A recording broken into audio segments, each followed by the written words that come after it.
Tyrannis Cosplay presents with thanks to the following patrons, a build recorded live on Twitch.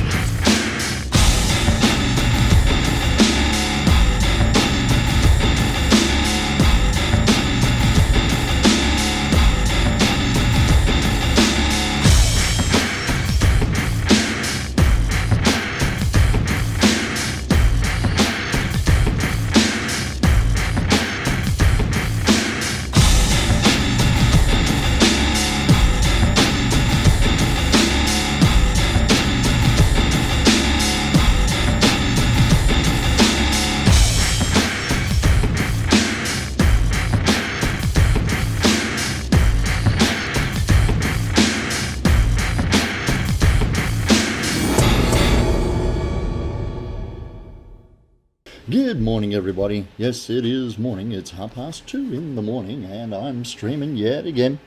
I'm working on the start of another commission. Got to keep pumping them out. And I'm making a cup of tea. Captain America's shield. And this is a pattern that I got from Odin Makes. Odin put up a pattern for making Wonder Woman shields, and I've had that sitting there for a while, and it is perfect for Cap's shield as long as it's scaled up to the right size. So without further ado, it is done in 4/4, and these angles here are not straight 90-degree edges. There's you can see the ruler that the pen line is not straight. It is tapered out from the radius a bit so that it helps form the dome, and there are some darts around each quarter to help that dome take shape, so that the whole thing is pulled into the classic shield shape. Let's put a little bit of background in there.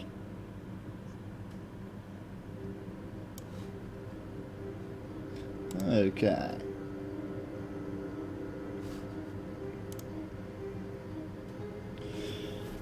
Right, kettle's boiled. Hang on a sec, gotta have a cup of tea, otherwise things go wonky real quickly.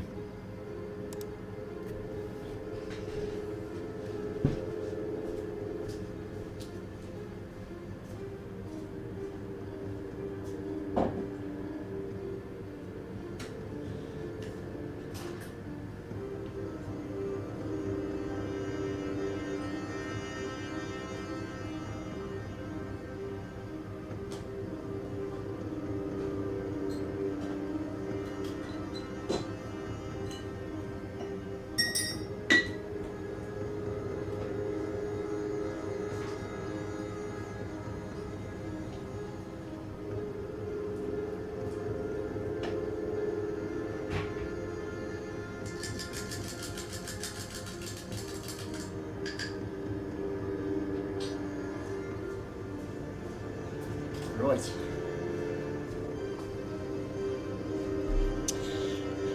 Cup assorted. Geez, that camera's gone real orangey again, hasn't it? We can live with that.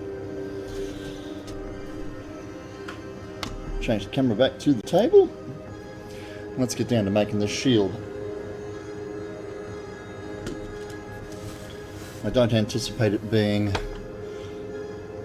hours and hours of streaming tonight, but we'll see.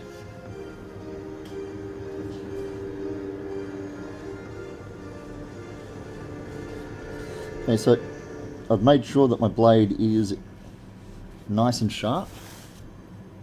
Furry!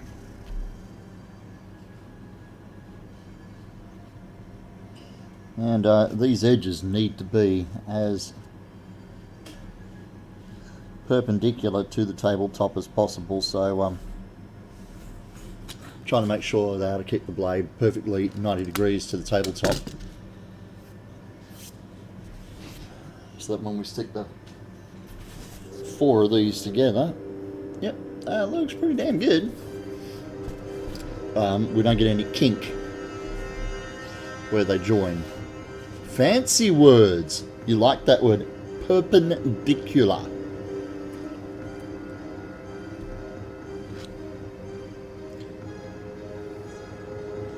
You mean cut things. I do mean cut things, indeed, my friend.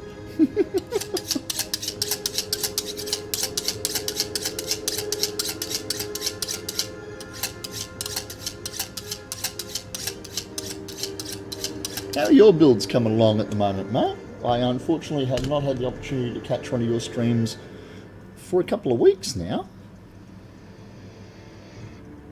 You still knocking stuff out of the park?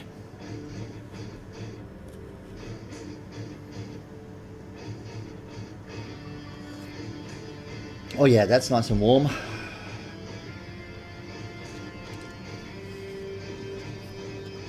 Not streamed for over a month. Well, that might explain why I haven't seen anything, mate. Everything okay? I've just lost the burn at the moment. Because that happens every once in a while. You just got to step back and go on a few dates.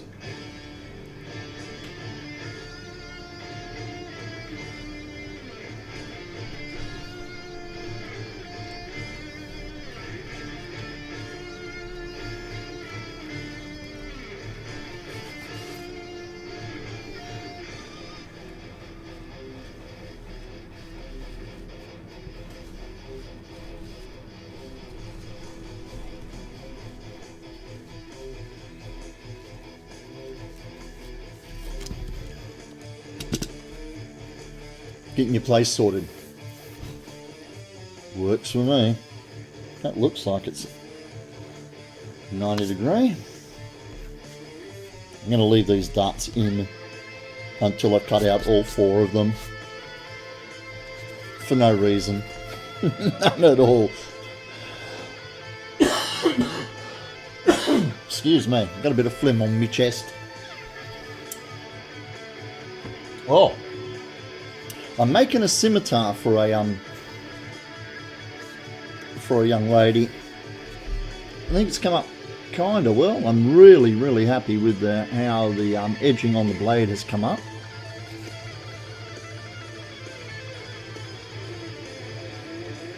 And I gave her a choice of 2 handles on it. This one where I tried to use stacks of 2 mil craft foam to make it have a wood. Way too much glare off that freaking light. A wood grain on it. But her character is a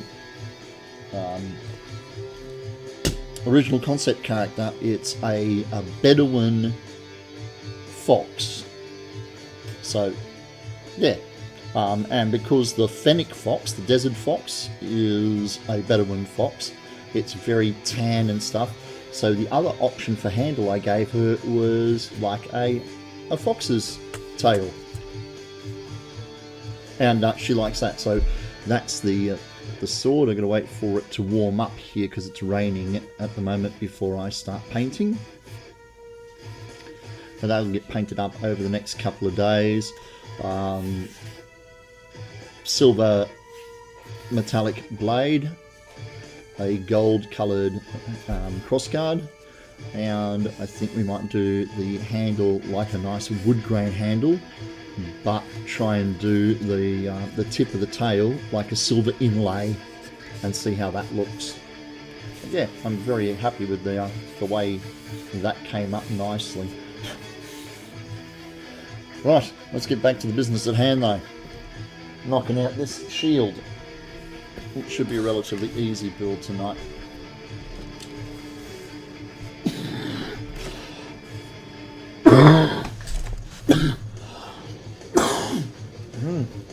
Bang! Get that out from under my feet, that'll help. Thank you, I'm very happy with it. It's very nice and clean, yes.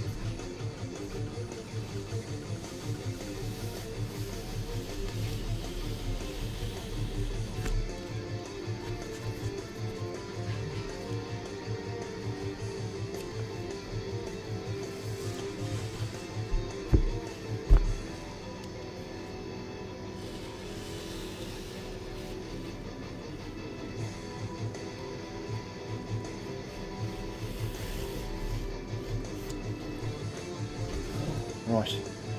They'll be less unwieldy now. Where'd I put the stone? Sharpening stone, where art thou? It's supposed to live right there, so I never lose it. It's not there, so I've lost it.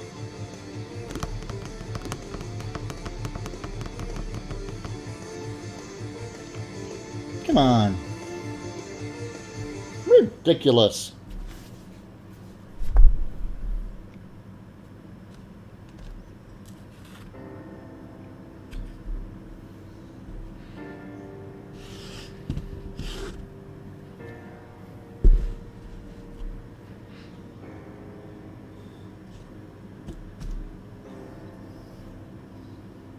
Ah, it's fallen on the floor. There it is. Voila. You gotta go? No worries, buddy. Take care, man.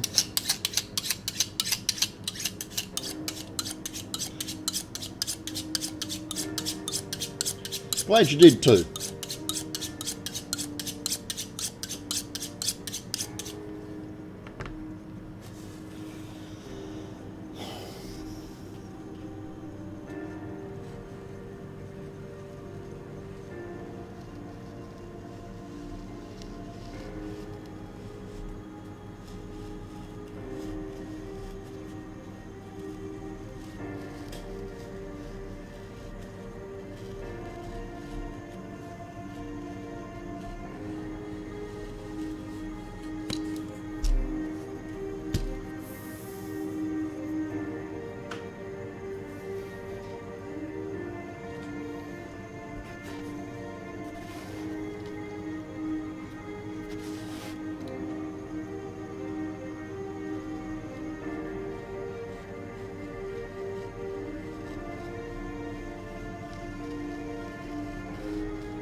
That's 2 and 2 to go.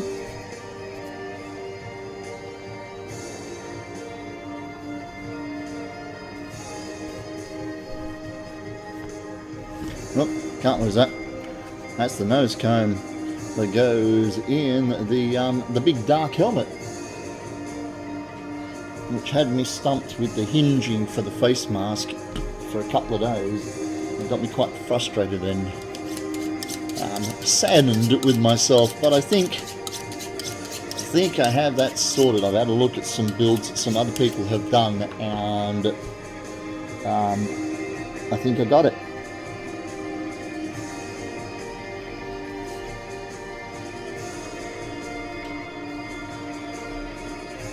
The difficulty I had was having the face mask far enough forward, but yet having it clear the nose cone as it swung upwards under the dome of the helmet.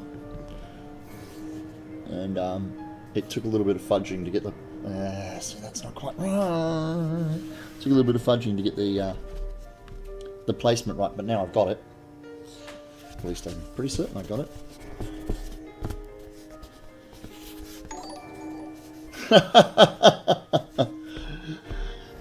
Thank you, my friend, Evil Ted, and the rest of the Foam Fanatics. Thanks for joining us tonight. Appreciate your company. Come on in here. Grab yourself a cup of coffee and a seat. Pull a log up next to the campfire.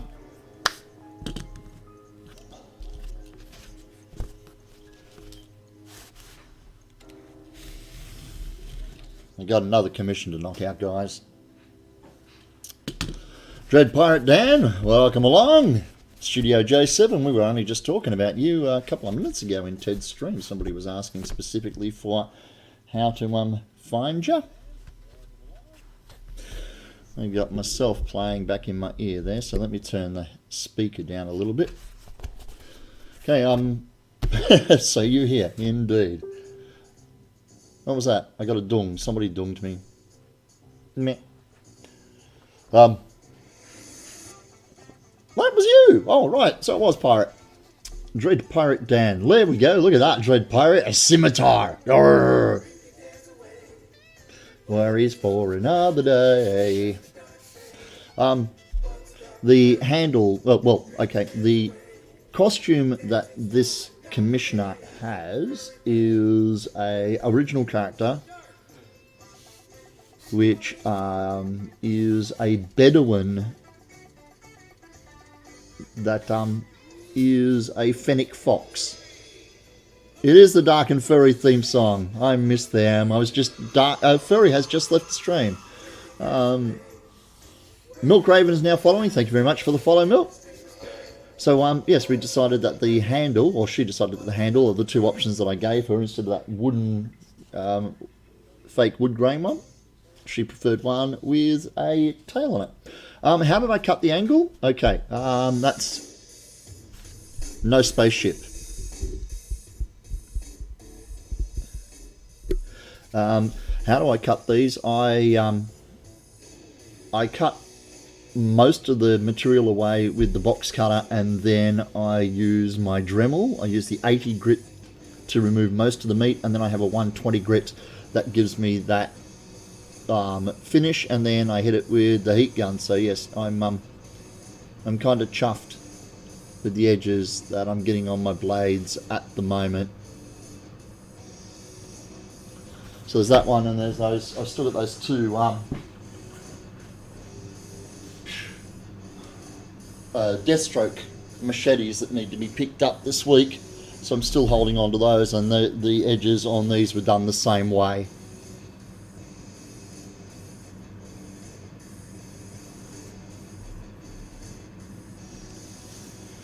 Is the cutting all done by hand? Yes, it is.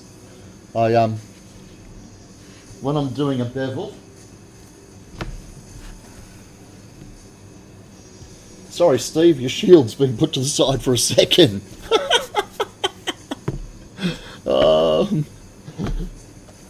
When I'm doing a bevel, I give myself 3 guidelines for a blade edge. I'll do a guideline. Reanimator. Took me a second, but I got there. Thanks for the follow, man. I do a guideline to show me how deep the bevel's going to be up the blade. Alright. I give myself a guideline for the middle edge of the blade. And of course, I give myself a guideline for the other side of the blade, yeah? That's a piece of scrap off of another build. Steve Rogers seems like a reasonable guy. So, of course he does. Okay. And then I cut away that triangle, or most of it, making sure that my blade doesn't go past that guideline or past this guideline. Okay. Always, always sharp blade. If you can't remember that you've sharpened your blade, sharpen your blade again.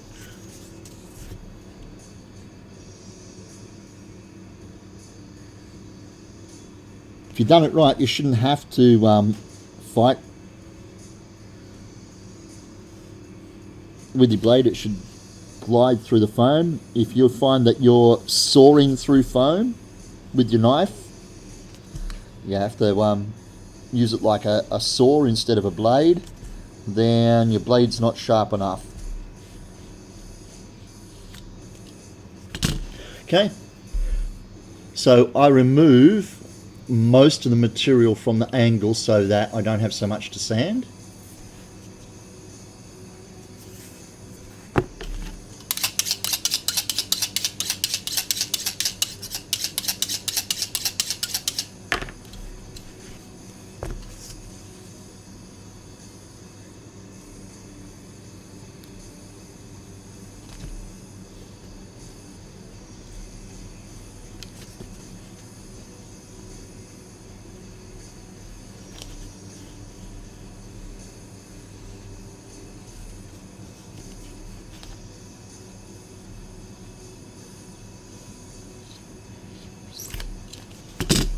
Right, so you've got your base shape there.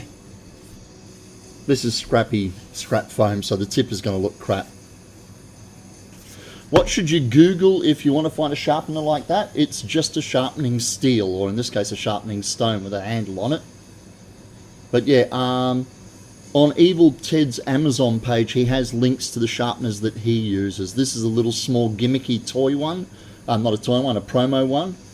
But yeah, the one that Ted uses is about yay long and wider and much better if you haven't had a lot of experience. I used to be a butcher for a while, so yeah, I'm pretty confident that I'm not going to take the tip of my finger off, okay? I'm in Australia. Oh, sorry, Dread. Yeah, oh, sorry. Studio, you're asking Dread. Okay, so yes, I take most of the material off like that. Then,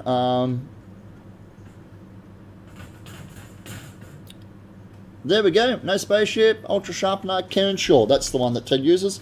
Okay, so I've got a 120 on there at the moment. So I will need that, but not just yet.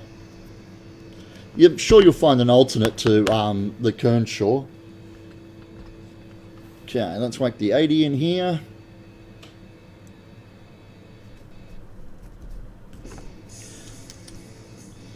Okay, now the secret I use, well, the technique I use, freaking secret, we're making foam weapons, boys and girls, we're not ruling the freaking universe, is that I will use my Dremel and take this ridge down to my guideline and this ridge down to my guideline, which gives me a ridge remaining in the middle of the blade, and then I level that off. Thank you very much for the follow, Spaceship.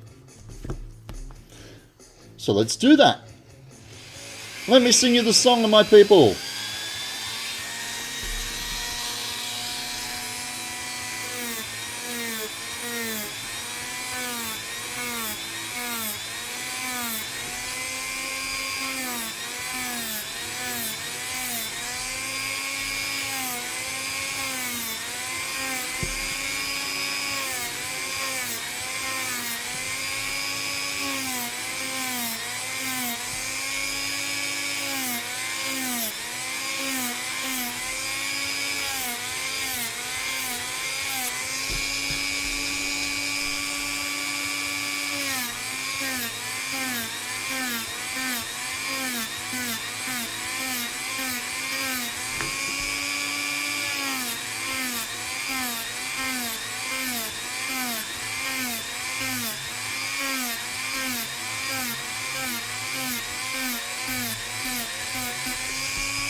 Remember where your dust mask and your goggles. Okay, so I've only done that strip there because I really should be working on the commission, right? So that's with the 180, and you can see that we had the basis of the blade in that section there, and then I use the 120 grit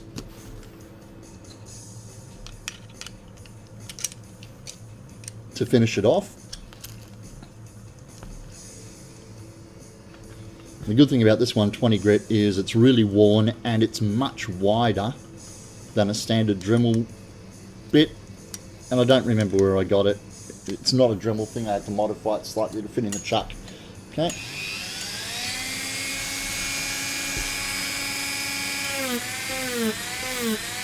But the benefit of it being slightly wider is I can almost get the entire bevel in one sweep.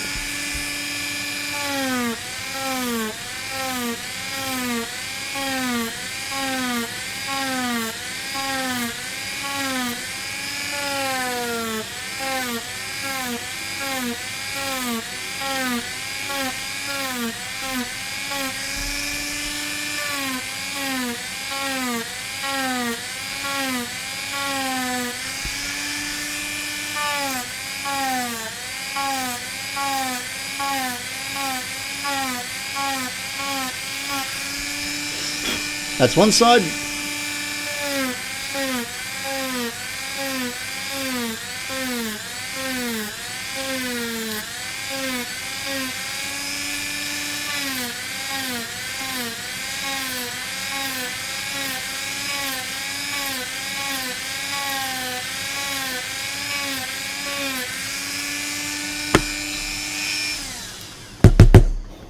There's the other side.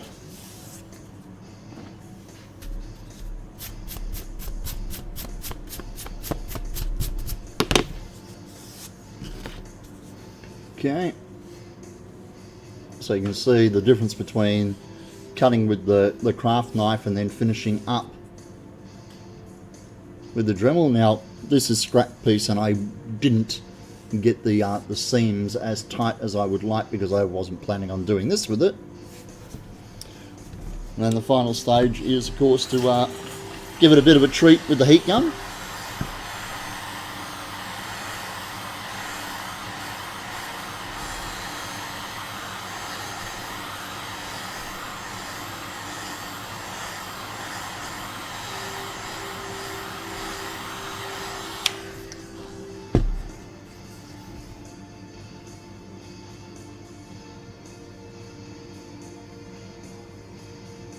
So there you go, that part there is nice and sharped. That's the technique.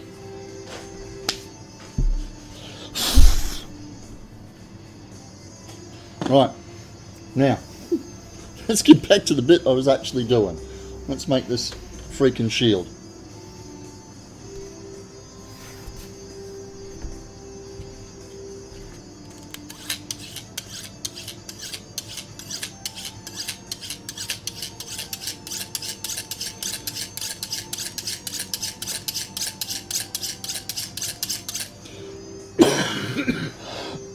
Yeah, back to the sharpener. Mine is a an Ultranox, but it was a promo deal. It slides in, and then you got the scissor sharpener thing at the end. Now there's a bit of a curve in that, which I want, but not just yet. Okay, as I was saying earlier on, these edges here need to be cut perpendicular to the surface of the foam, so I'm trying to keep the blade exactly 90 degrees.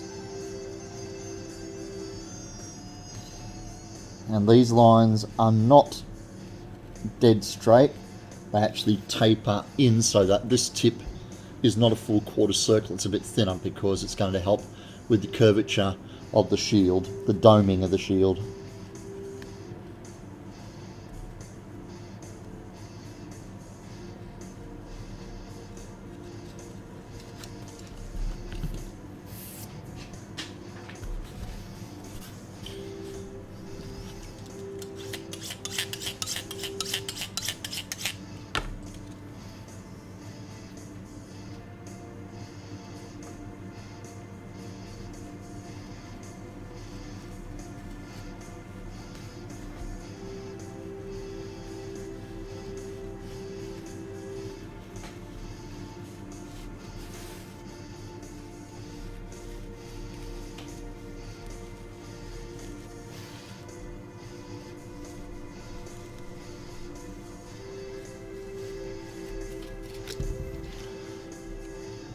say that again about the corners. Yes, while these look like they're exactly a quarter of a circle, and for most intents and purposes they are, but these edges here are not straight. They start at a perfect 90-degree here, and then they taper in ever so slightly as they go out to the edge, because when I glue this together I want it to bow into the dome shape that a shield will have. Okay, if these were straight lines,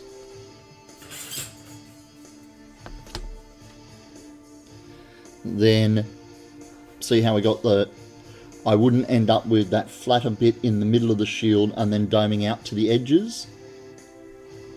I'd either end up with a cone by having them tapered, okay, or if they didn't taper at all, then it would just be a flat circle, and you would lose the advantage of cutting them out in pieces. Last one.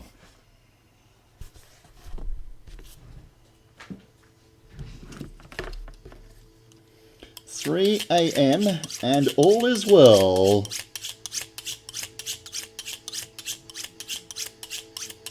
Yeah, I think Boromir's shield is a dome shield. I don't think it's a flat like a Viking shield, although I do have a flat Viking shield in my build. I got 2 of those. I did Lothbrok, the Sun, the blonde one, and Lagertha's shield, both from the TV series Vikings.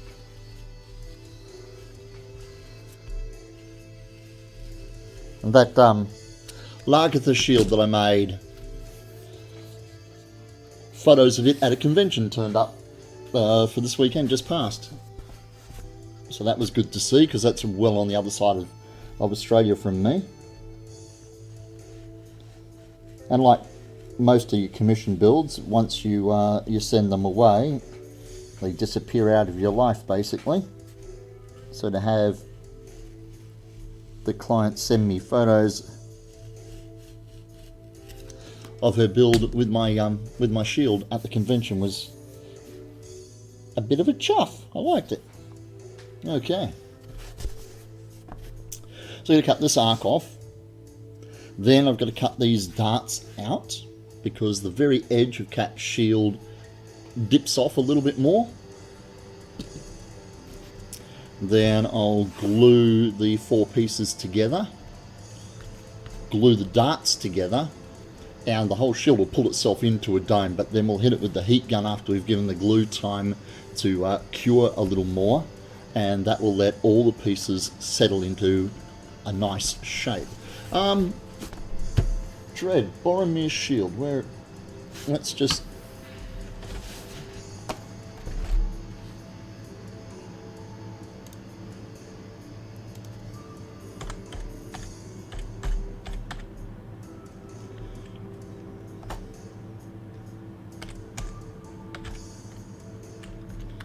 Boromir's shield.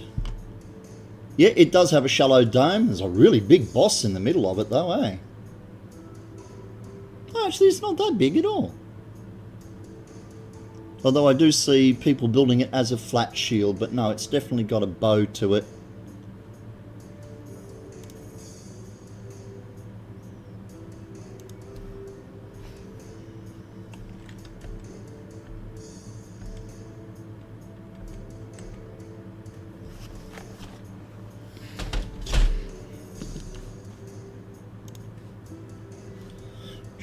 Ding, and that, so I can see what I'm doing. Do you have to cut out the darts? Could you curve it with a heat gun? Yes. No and yes. No, I don't have to cut out the darts. Yes, I could curve it with a heat gun. However, I will get a more precise curve, and I'll get a more long-lasting curve by at least cutting out the darts. Shalom, my friend.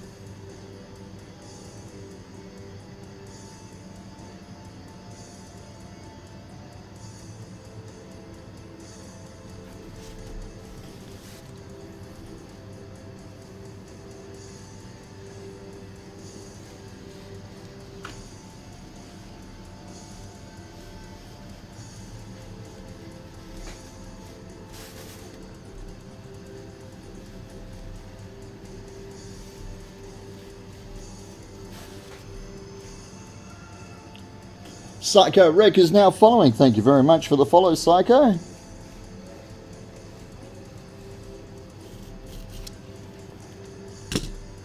Damn it, Yons. Now I'm having trouble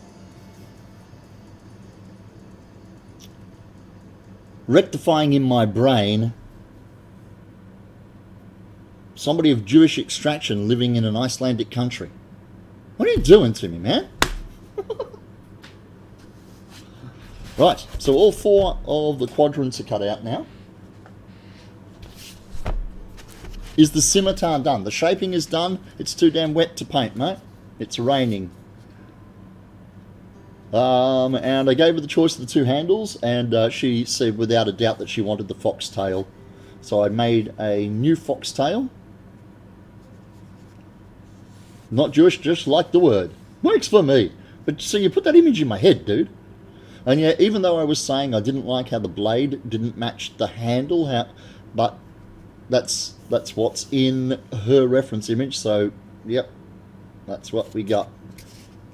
And she's quite enamored with the look. I was saying to the guys, we'll do the silver metallic-y blade, a gold or brass coloured crossguard. The handle I'll do to look like rosewood, and I might do the feature on the tail like a silver inlay kind of look.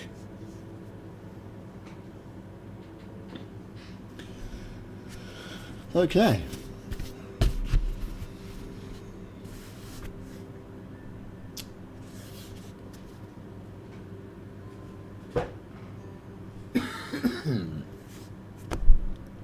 Did the sandwich foam work? I think it did, yes.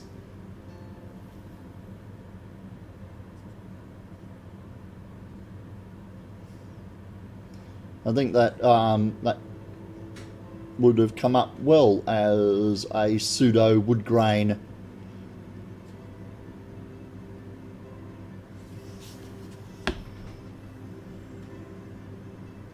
No, I didn't do it for the foxtail one as well.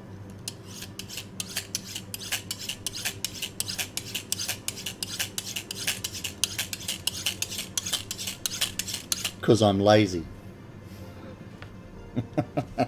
Just in case you were going to ask. Okay, I find when cutting tapered bits of foam, to go from the wide edge to the thin edge seems to work better for me.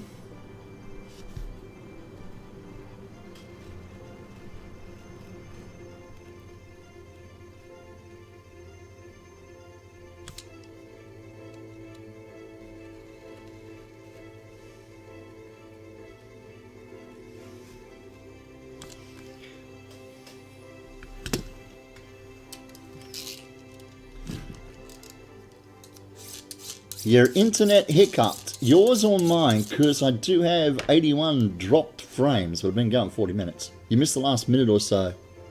I went, no mate, I didn't, I did not do the wood grain on the foxtail handle because I'm a slacker. I'm lazy.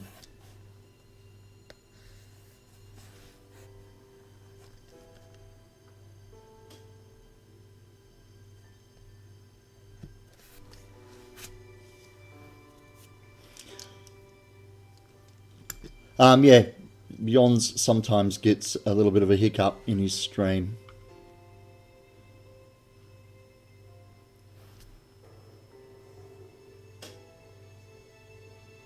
You know what, Yons? I just realised something, bro.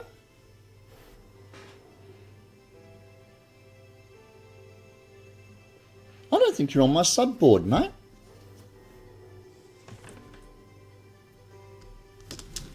Yes, Spaceship, I work nights. I'm an entertainer. You're a subscriber, but I don't see you on here, man.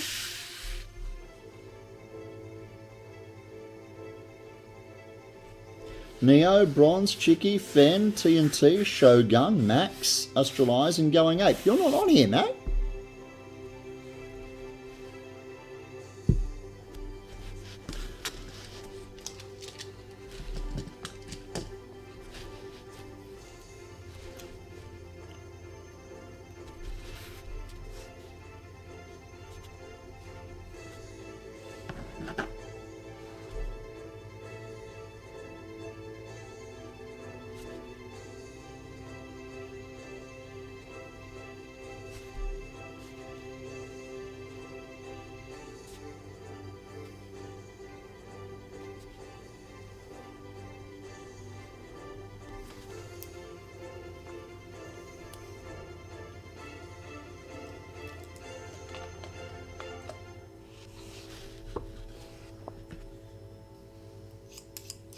O question mark, question mark, question mark.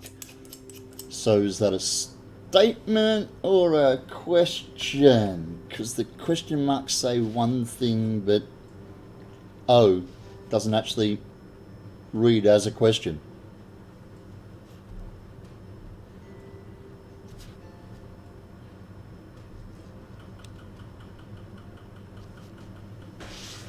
I'm an entertainer, yes. I'm a radio announcer. I run a mobile DJ company with 9 guys working for me. And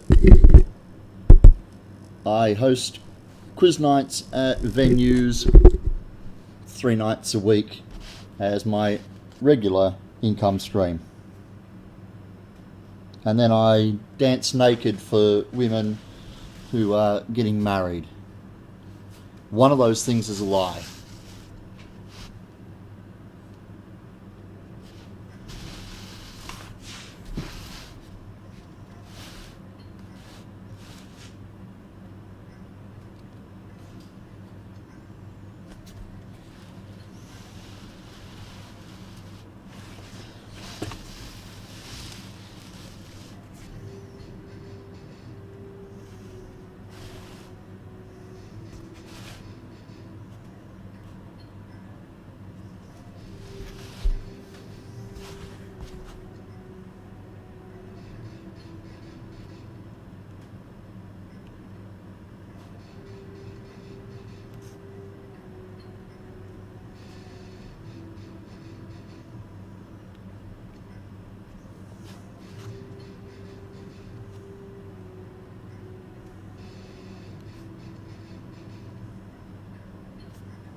I have 8 guys working for me. That's not what I said. I said I had 9 guys working for me.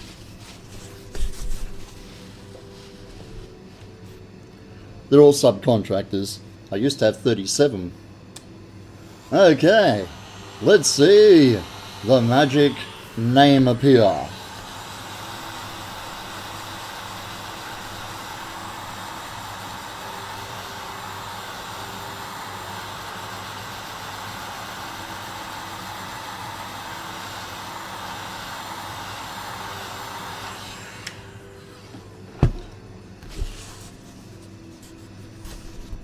Oh, you meant that was a guy? No.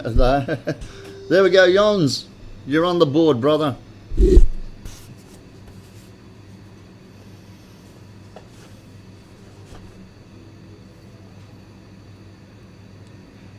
Yeah, nope, that one's not the lie.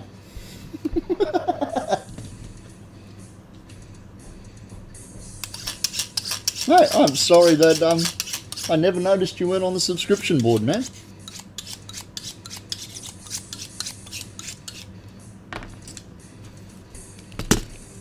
I owe you a big sloppy kiss for forgetting. There you go. Happy? Good, good. Just frightened all the kids.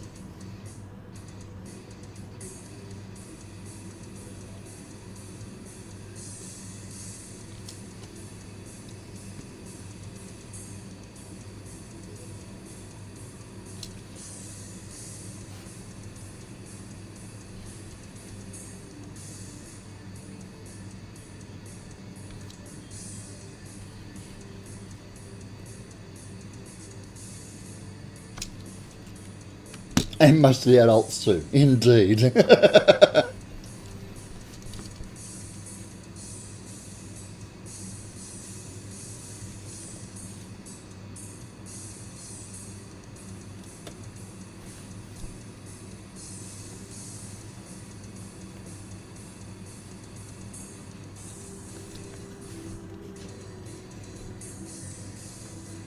I don't know why I switched to the smaller blade to do the inside edges, but when you cut a wedge out, if this edge here is not straight, it means that your lines of the sides of the wedge are not parallel, are not straight up and down. which may or may not cause you a problem later on. It's just something that I notice.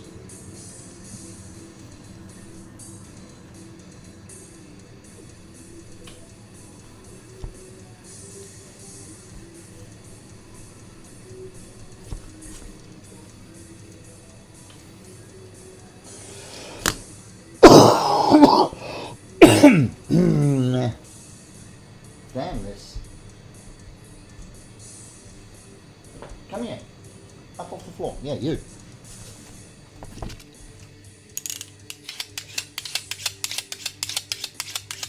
It gets a bit wibbly wobbly, timey wimey when you're not straight. Correct.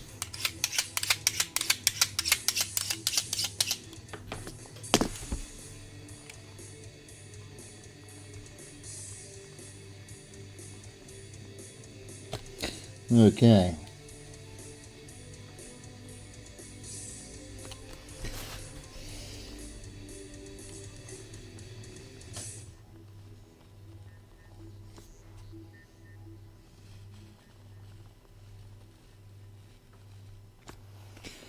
Got to do a shout out thank you to Dark Energy Designs once again for allowing me to use his music as the background in my stream. Dark, wherever you are, brother, I appreciate that.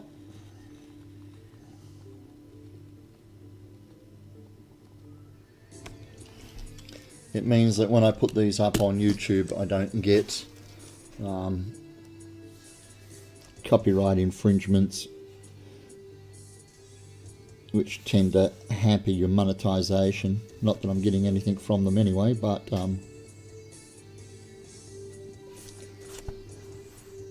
yeah.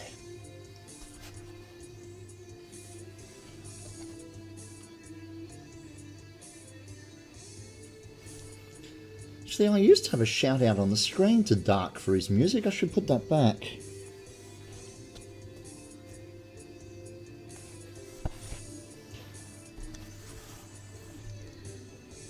Now, for those of you who are new followers tonight, you'll notice across the bottom of the screen there is my social media addresses. You'll find pretty much all of my streams eventually make it up to that YouTube channel down there. I put a lot of my work on my Instagram, but I basically live on Facebook. In fact, Facebook's open in the background now while I'm streaming. So, yeah, you'll see lots of my builds. My Nordic carved armor, my baby. There's 140 hours of stream up there on the YouTube channel of that being built.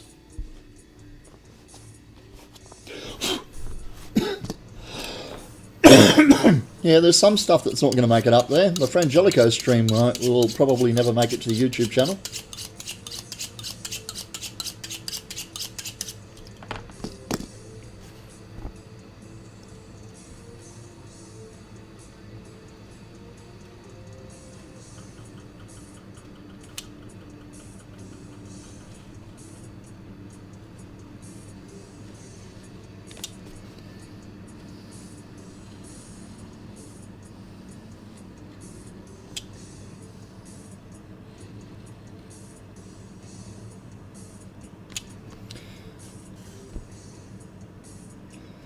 No, not wanting. Wanting is exactly the wrong word, mate.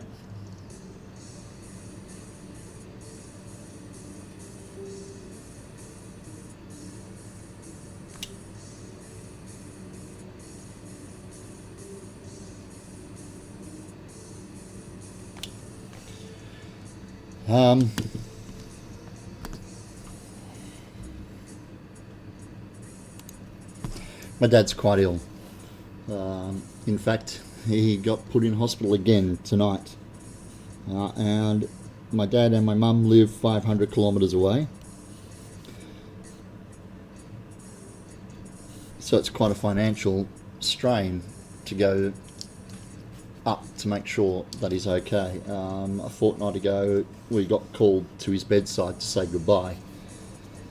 And he rallied and gained strength, and they released him. And then again tonight, He's back in hospital.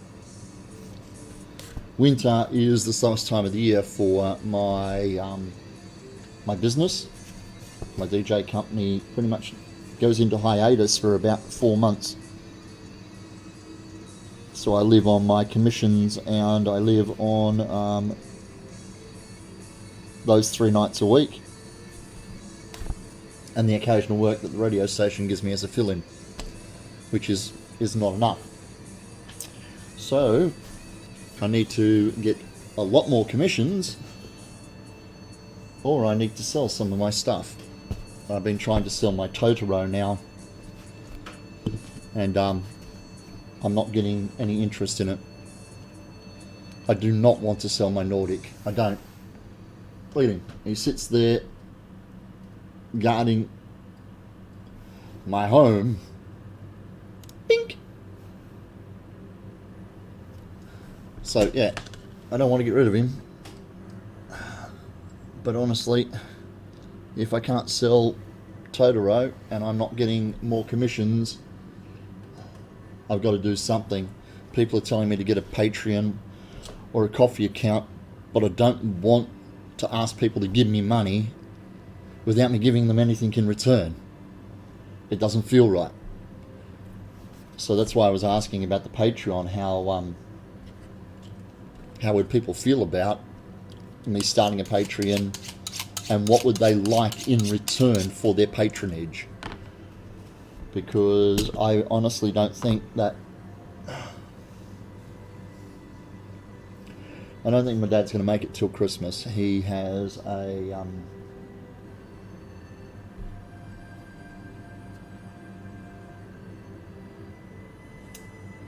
a failing heart. It's not pumping properly, so he's getting fluid on his lungs. He caught sepsis pneumonia. Well, he's caught pneumonia 18 months ago. Being a pig-headed, stubborn old man, he didn't do anything about it, and it turned sepsis. That's scarred his lungs, hurt his internals. Now his heart's not pumping properly. That puts fluid on his lungs, which puts stress on his internals, which means his heart's not pumping properly. That's a whole vicious cycle. And his kidneys aren't working right. All of that, of course, is giving him a very bleak outlook on his life, and he's just lost the will at the moment. He's in a very negative headspace, and that's not helping his recovery. You could give Patreons free downloadable patterns for things like the shield, except the pattern's not mine. I very rarely pattern my own stuff. I was thinking if I could generate stuff like that or give them behind the scenes footage, but everything, I don't edit my videos. I stream for 3 hours, you get a 3 hour long video to watch. I was thinking things like making a build once a month as a giveaway, and different levels of Patreon get different levels of draws or tickets in the monthly build. You know, if you support me with $5 a month, you get a draw in the build. If you support me with $10 a month, you get 2 draws in the build, or whatever for the build.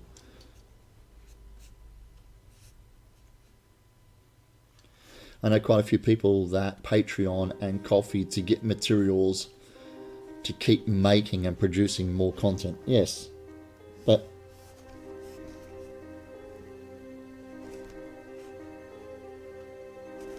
I'm a firm believer in reward for effort. If you're going to give me some of your hard-earned, I should be giving you something in return for it.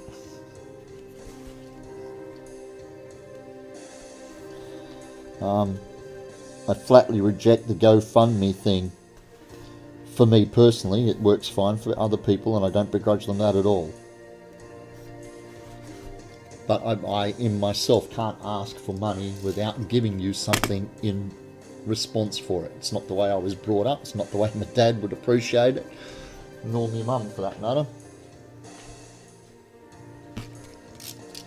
Okay, that's pretty much the knife work at the moment done, so let's put that out of the way. Let's have another slip on this.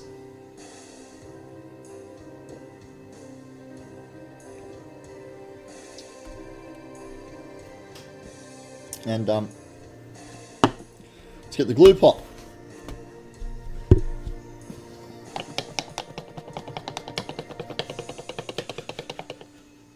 A Discord server for patrons. Yeah, I haven't got Discord at all at the moment, so there's an idea.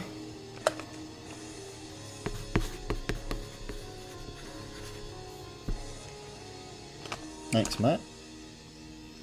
I mean, even this, Twitch, I got one payment so far from Twitch.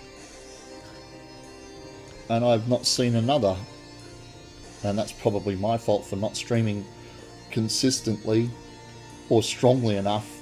I mean, Ted just brought over almost 30 viewers, and now there are 15 that my content is appealing to.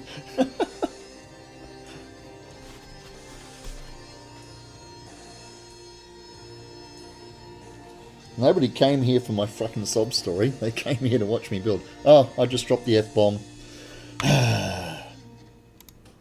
Warning, this live stream is narrated in conversational Australian English, and as such it will contain language that may be offensive to some viewers, or inappropriate for children, or it might just upset a few weak bastards.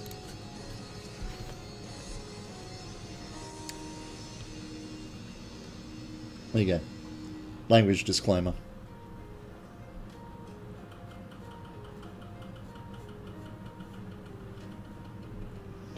Okay, now I'm taking particular care to make sure that I get glue right to the very edge of this. Oh, that's right, spaceship's new. I'm making sure that I get glue right to the very edge because this top surface needs to be absolutely flush with the other piece all the way around. Okay, so that I don't end up with a gap there. The glue needs to be right to this very top edge. Now you'll see Ted and a few of the other guys, when they apply glue, they'll use a piece of scrap foam to ensure that they get that full surface coverage. I find with these edges that I can get glue right to the very edge with this thick bristle brush that comes with my glue pot. But there are times when I can't get the brush to do that, and I'll snatch up a piece of scrap foam and follow Ted's lead, because he's the freaking man.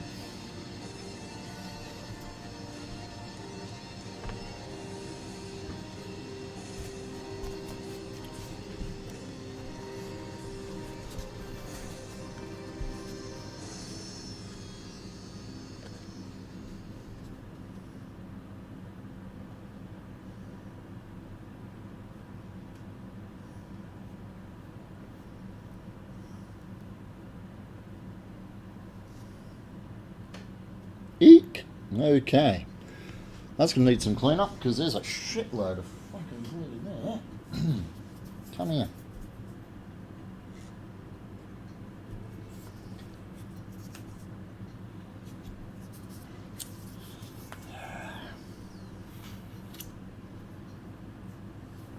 That's better.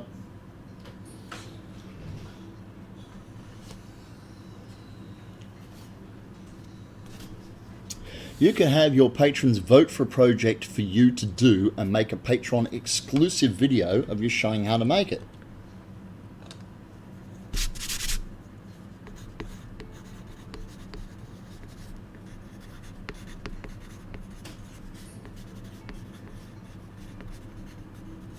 Beautiful, thank you.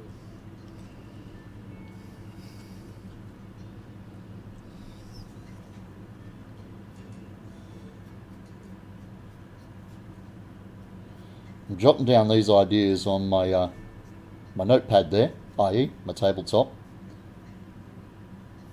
so that I can give them some consideration and see what the pros and cons are from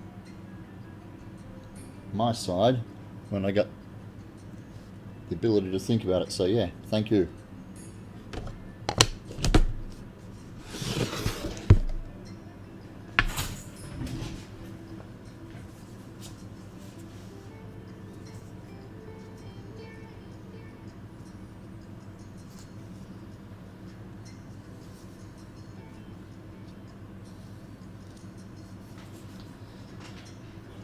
Okay, so you want a nice thin even layer of glue across your surfaces. You can see that's already drying off there. Might also be because I'm directly underneath the reverse cycle air conditioning with warm air drying on there. But you don't want big globby splotches of glue. Contact adhesive works on the less is more adage. So put those two down there.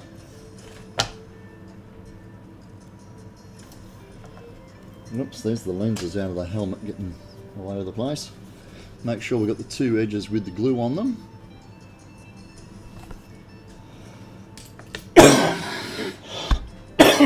Excuse me. I'm sorry guys, I've got some phlegm in my chest that just will not move.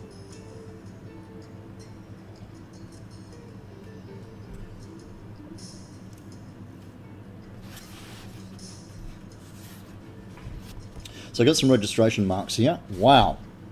The density of those foams, the thickness of those foams is not the same.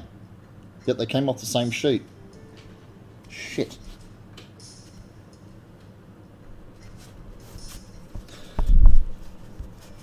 So I want this top surface to be as flush as possible. The back surface doesn't need to be flush because obviously that's going to be the back of the shield facing the cosplayer.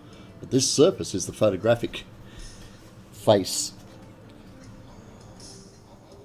So I'm going to bring the top edge together, making sure my registration marks line up before I roll those two faces together. So at the moment I'm holding it up like a V. So the only part of these two bits that are making contact is this very top lip. Okay?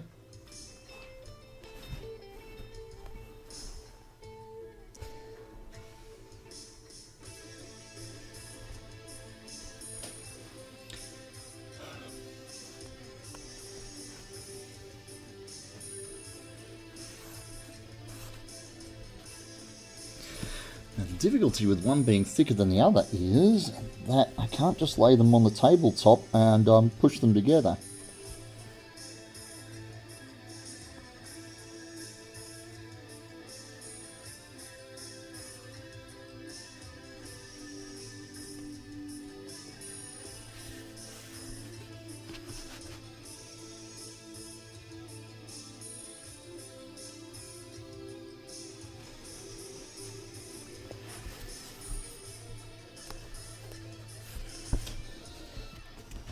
For fuck's sake. Okay. Have you ever seen that happen before? What, your suggestion? No, I haven't, mate, which is why I've put it on my list. Or have I seen the foam not being a level thickness, even thickness before? Well, that happens a bit, yeah.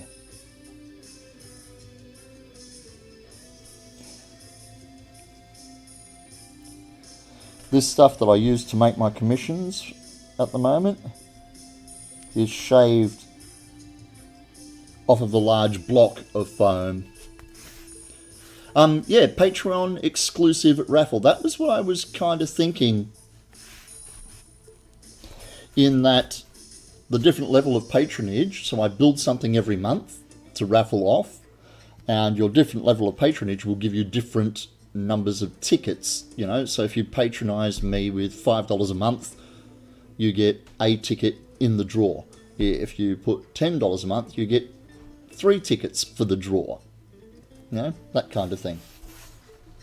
And yeah, Dread, they're probably from different ends of the sheet that was carved off, because the guy who gets me this foam, or sells me this foam, he gets a big solid block of this stuff, 2 meters long by 1 meter wide by, I can't remember how high, and then he laser cuts the sheets for you to thickness. As the laser lifts off the end, or the foam is curled at the end, you get a slightly thicker edge on one end than you do on the others, which is a shame. But yeah, you can see there's quite a lip there, like easy 2 mil lip. You got a bounce? No worries, Space. We'll catch you later, mate. Thank you very much for the follow. I do appreciate the support that I get from everybody. And you can see that that's already starting to pull that. And give me a semi-domed surface. Because, like I said, these are not... You can see that bows out from the middle ever so... Come on, focus. Ever so slightly, it bows out to the edges. Okay.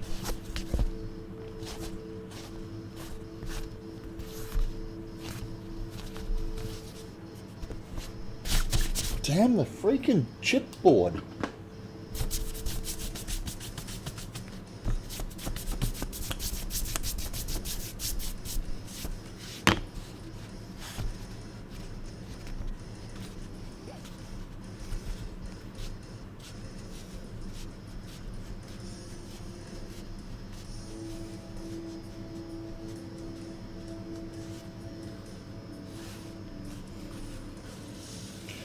So, Jons, how's that sword of yours holding up, mate? Still in one piece?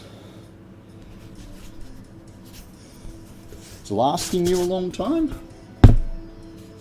Are you actually, like, cosplaying and laughing with it, or is it more of a display bit, mate?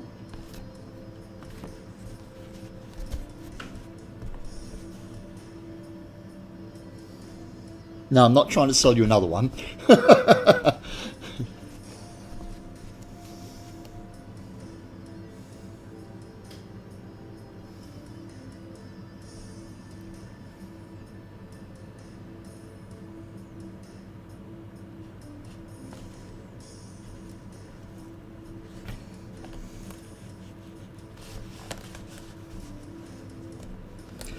I wish I did, Dread. It's become more of a wall hanger. Beauty. I don't make LARP friendly weapons, mate. Wouldn't buy another sword from me anyway. Not with the bloody freight and the import duty and all that bullshit that went along with it. That was just freaking ridiculous, mate.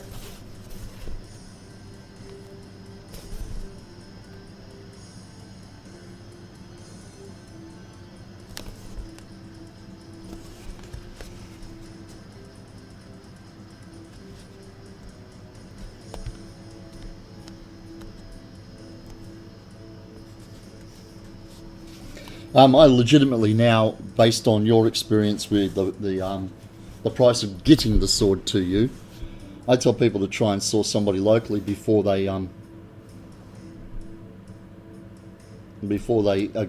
settle on me. Come on, focus, damn it!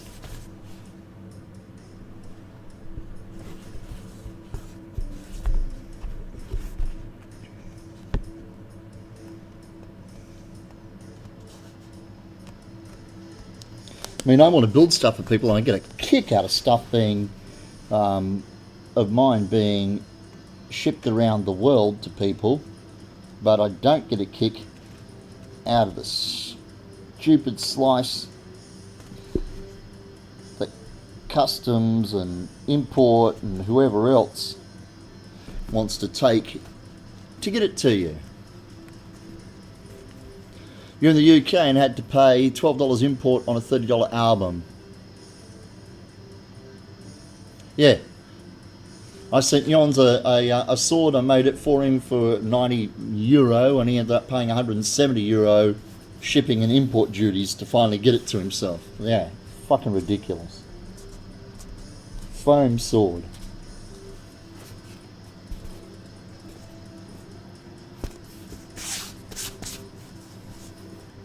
Wouldn't mind them putting their freaking hands out for a slice of the money if they made a contribution to making the item for you. But they had no input whatsoever. They didn't help you provide me with a design. They didn't help me provide you with a sword. And yet, they got paid more than I did. Bloody government.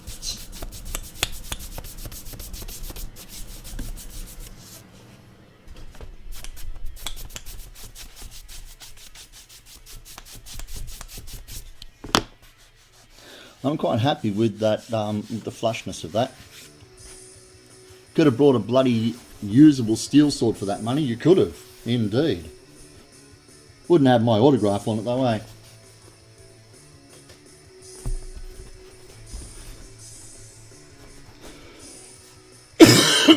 Okay, so I've got the two halves cut. Oh, damn it. I'm joining them together to make one shield. Or one piece. And that's going to be a fun exercise now because of these non-straight edges. And that's fine. And like I said, you can already see this part of it. Well, you guys might not be able to see it, but there we go.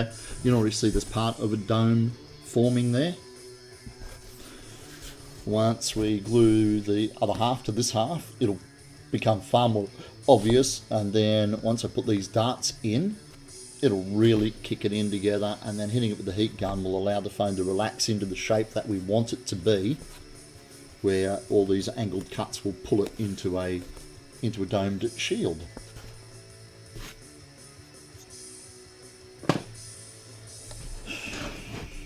I just thought that was the French way of saying true, mate. It's fine.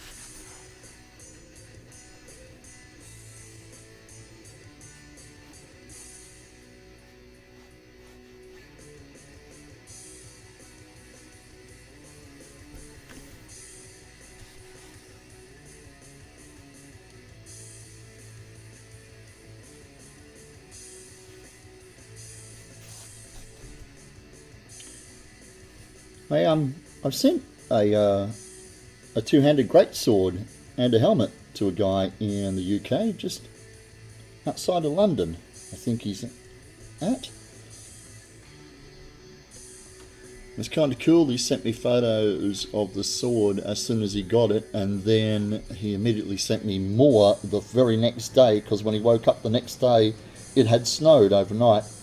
So he raced out into his backyard and took me photos of him swinging the sword around in the snow. Because I live in Western Australia, there ain't no freaking snow here, and if it snows here, we're in for some catastrophically end-of-life event.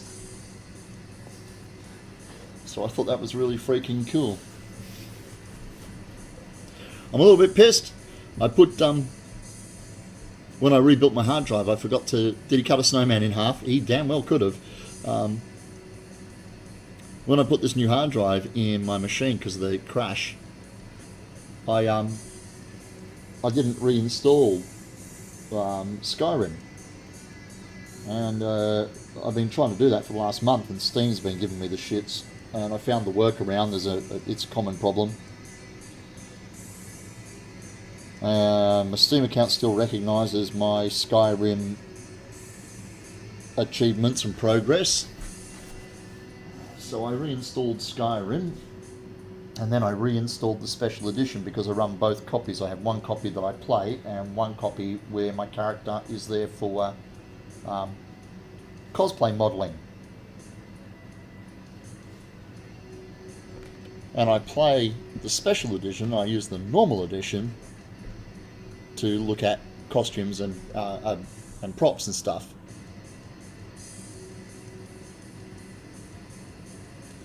And it lost me freaking character from the special edition, the one I was playing as the game, 200 plus blinking hours. And I've just been doing all that gluing off camera, haven't I? There's a workaround for the common workaround bugs. There is.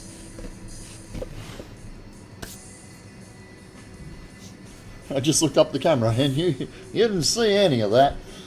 Yeah, so I'm a little... I thought I'd saved the character files, and I may have. I may just not have put them in the right place.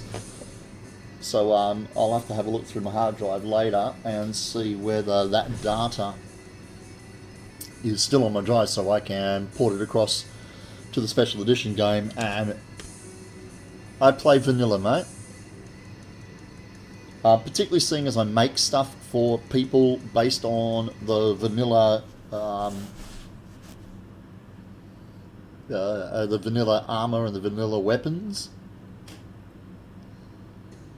Although if somebody wanted a particular weapon from a modded version, they'd have to send me reference images. I don't think I would install a mod on my version of Skyrim. I haven't played all the way through yet. I've only put like 300 hours in. So I don't want to distort my gameplay by putting mods in until I've actually got through the game.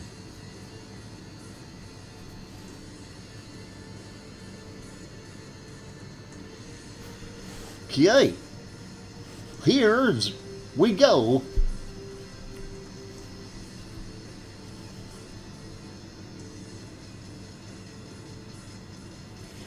Now this is quite a long run, so this potentially could screw up the flushness of this. Oh, there's a freaking...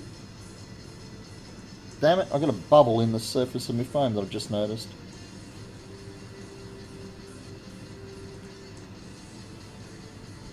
Now I don't normally build with the higher quality foams. I build with floor mats, so I'm used to having little air bubbles and stuff in it. But for these commissions, because I'm asking top dollar, I've started using this smooth foam on both sides, off the roll, that sort of stuff. It cuts down on the work of smoothing all the texture off, and I can get much bigger sheets than I can out of floor mats.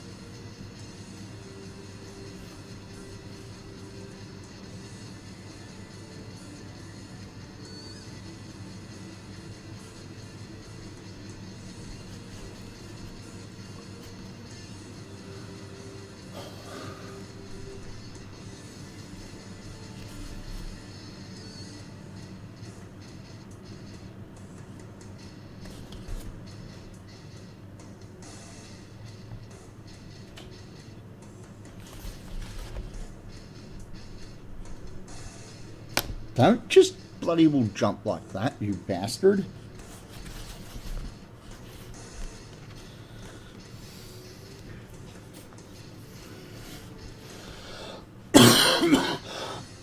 Oh, please, just get out of my lungs.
Yay!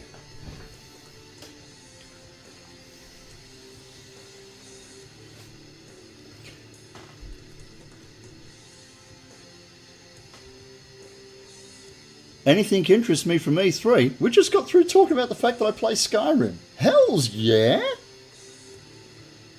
I want Skyrim on Alexa. That'd be great. Yeah, Skyrim 6. I don't play Elder Scrolls Online. I got it. I played it for about 20 hours game time. Wanted to give it the chance to grow on me, but it never did. It's not Skyrim as I know it. And I play World of Warcraft. I have as many days in game in Warcraft as I have hours in Skyrim. So I've got my MMO that keeps me quite happy and has kept me happy since just after vanilla.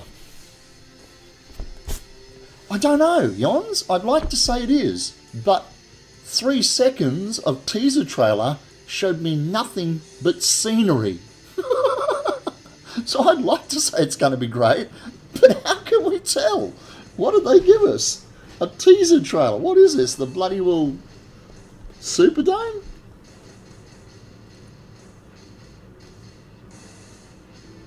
BFA is looking rad. Lots of cool weapons, yes.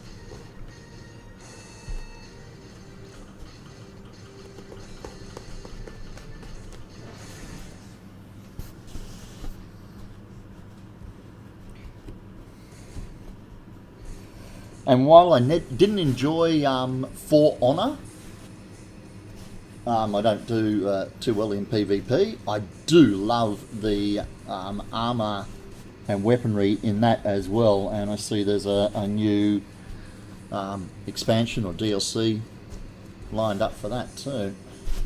Boink! Right. There is our Domey Dome so far for the shield. I'm not sure whether... There we go.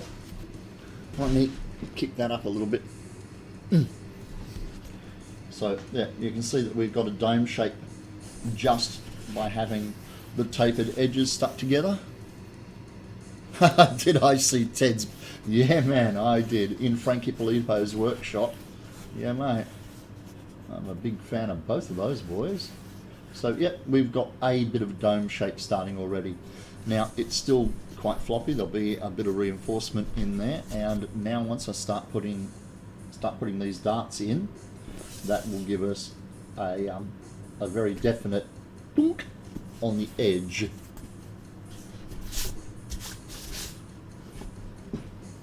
So let's get that done before I call it for the evening.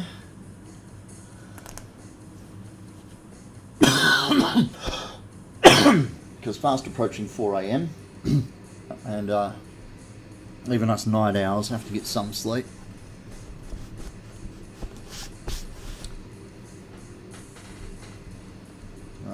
I need to be awake in the morning to get a phone call from hospital and see what Dad's situation is. They kept him overnight tonight.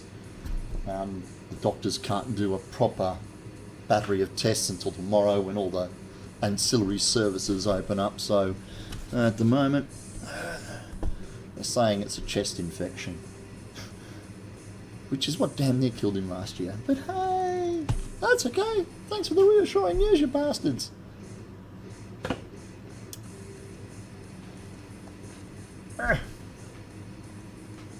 So now we're gonna get some glue in these darts. Where's a good one you can see on the camera?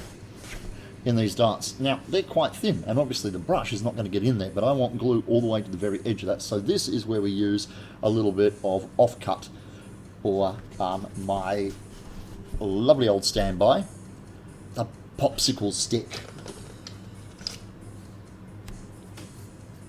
It's a handy little glue applicator in itself.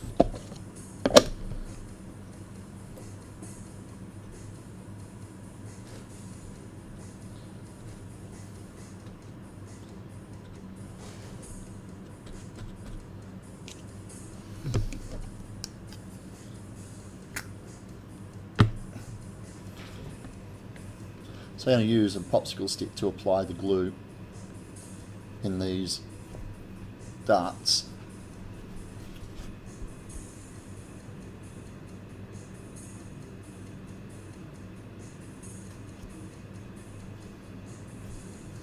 It's really easy to get a glob of glue in the very narrow part.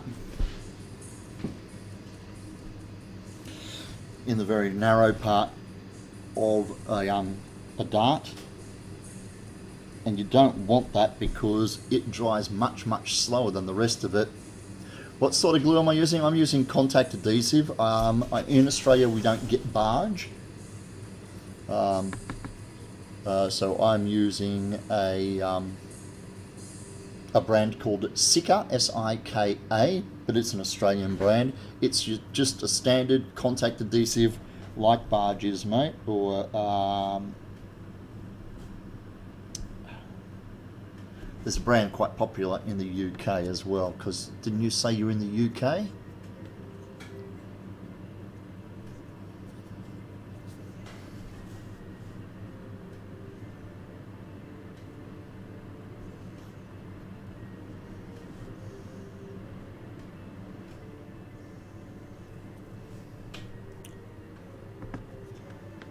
Yes. I think Yons might remember what the UK one's called. I think it's got like a person's name.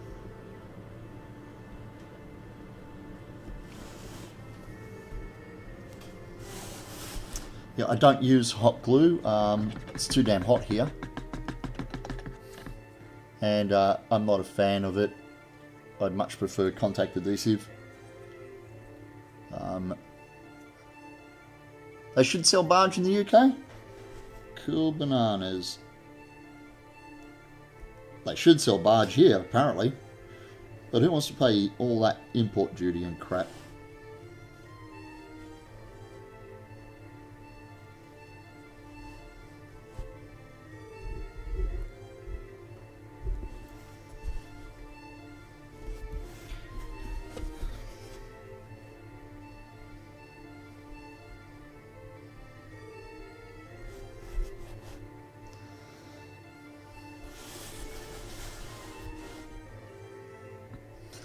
I'm just going to work my way all the way around the shield, putting the glue in, and then by rights, when I get back around to this first one, it should be pretty much ready to pull it together. Look at that, 3:57 in the morning.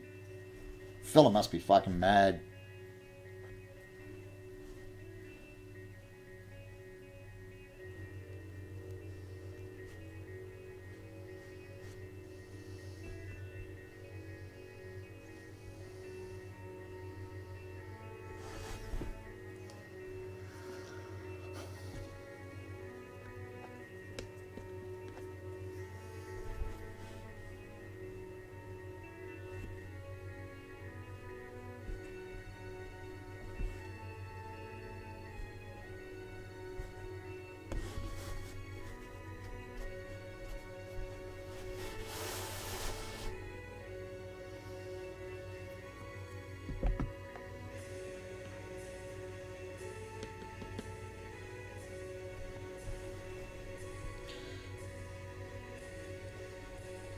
So you're working on any projects at the moment, Dread? Anything you want to share with us?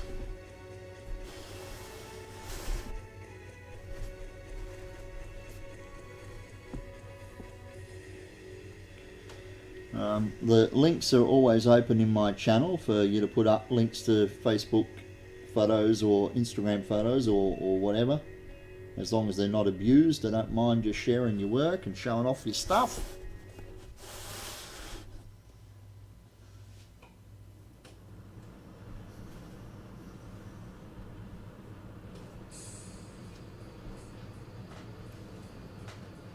Working on a scabbard for a LARP sword.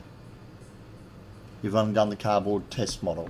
I pretty much build everything out of cardboard before I commit to foam, yeah. It gives you a better idea of scale without wasting material. And any tricky angles and bits and pieces you can nut out in the cardboard stage. So yeah, good one.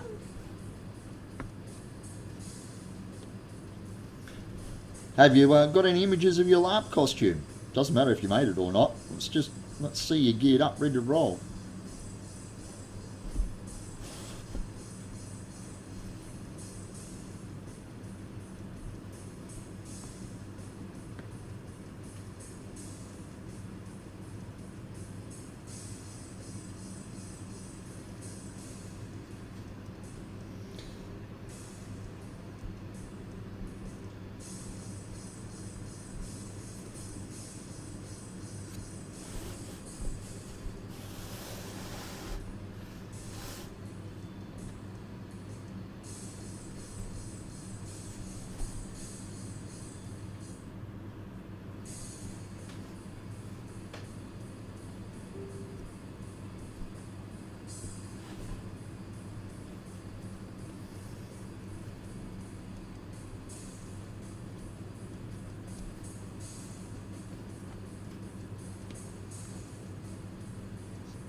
This is Rabalan, Usurian Battle Mage. So you're a Colossi, eh?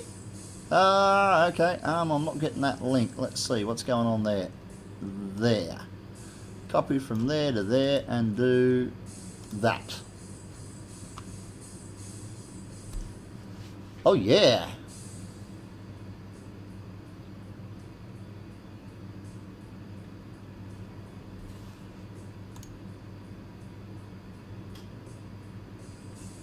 I like that.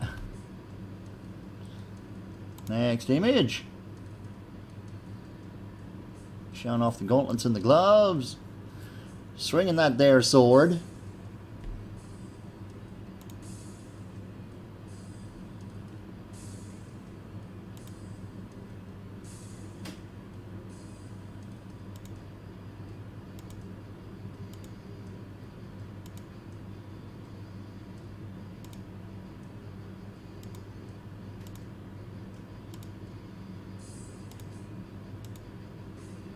I like all of that. I like that second headband better, mate. The metallic headband, the crown.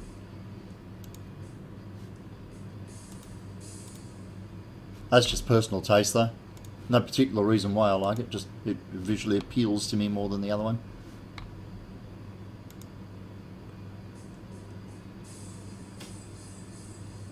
I think so, yeah. It's a little bit thick as a headband, but I mean, like I said, that's just a personal opinion. I'll let it affect you in any way, shape, or form.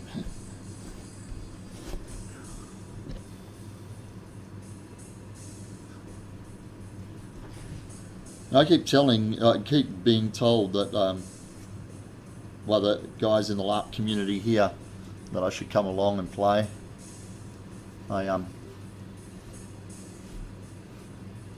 Where is it? Nope, not that page, this page.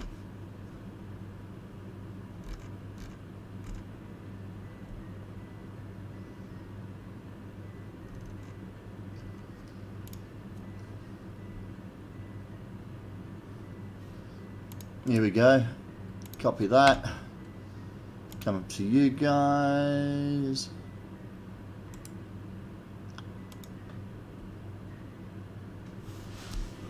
And hit the enter button. Dank. That's my Nordic. That's my baby. People reckon I should be taking that. Well, LARP people reckon I should be taking that to LARP, except can't move in the freaking thing. I'd have to modify it to make it far more articulated so that I could run and jump and hide and stuff. Although I've got, what did I work out recently? I've got about 80 hours of wear time in it now. So it's worn in, it's quite comfortable.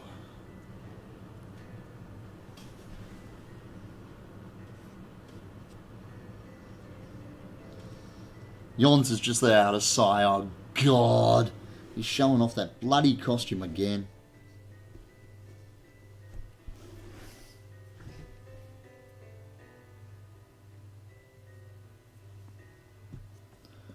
That one took me 140 hours of build time over 9 months, not including painting, because I don't stream the painting, so I don't know how long that took, because I've got to take it outside to paint. And as you can see by the feed, I stream in my living room, because this is where I live. 140 hours. I'm boring you, am I, mate? You're just falling asleep.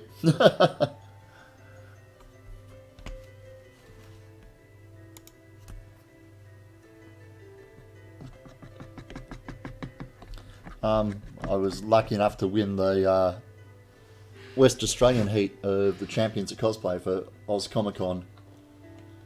Went on and competed in the eastern states to represent Australia and didn't quite make that. And then the guy who beat me went on and apparently placed second in Chicago at C2E2. But his Costume was a freaking beast. A.K. Wiru, he made a hand-tooled leather helmet. Stood like 8 foot tall.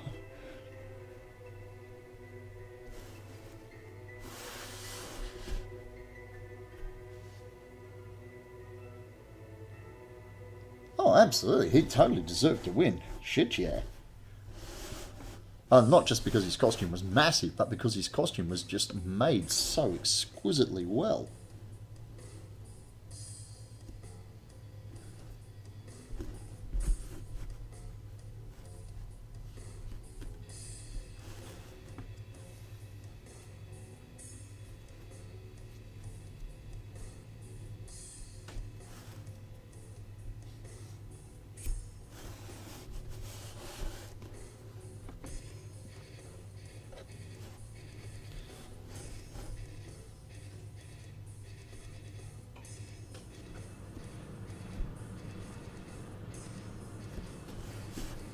Am I all the way around again? I am. Woohoo! What's the last one? We start sticking them together once I rub the glue off my fingers.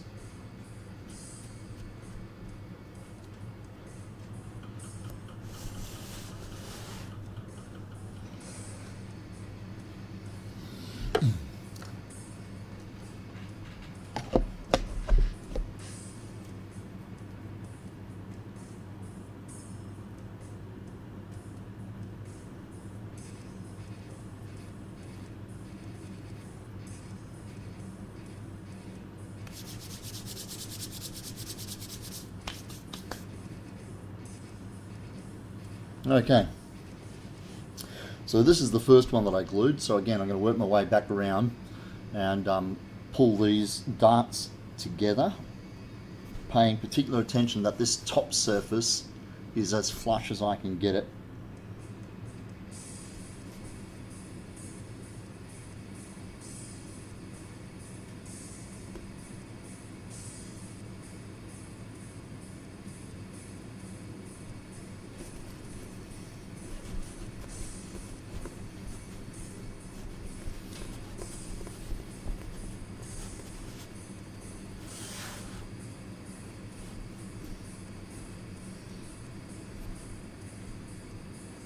Spider web there, dang it.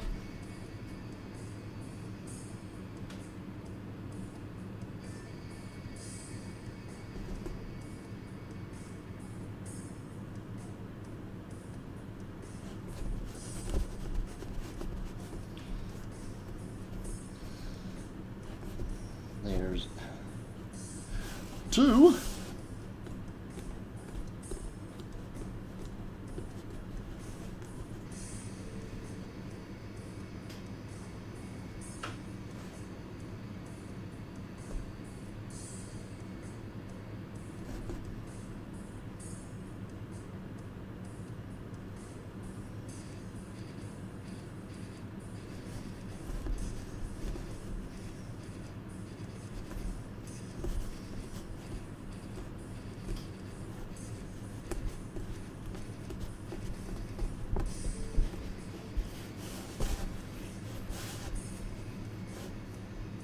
Okay, that's one quadrant done. Really, charging through this.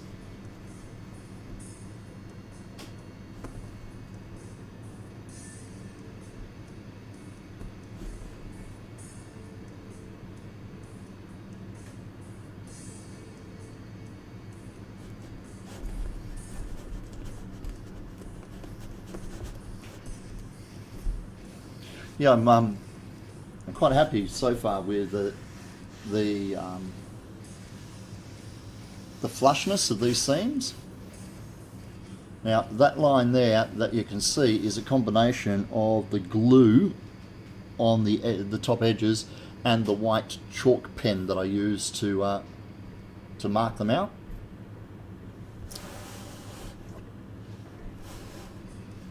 It's not a imperfection in the surface, thankfully.